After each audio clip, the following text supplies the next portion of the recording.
Kõigune õnge teinud endale siin. Keegi elab siin metsas.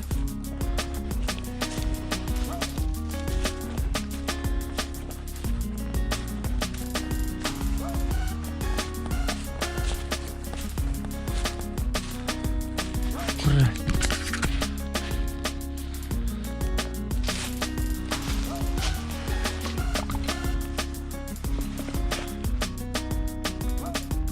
Eleven years old. 11 aastat vana.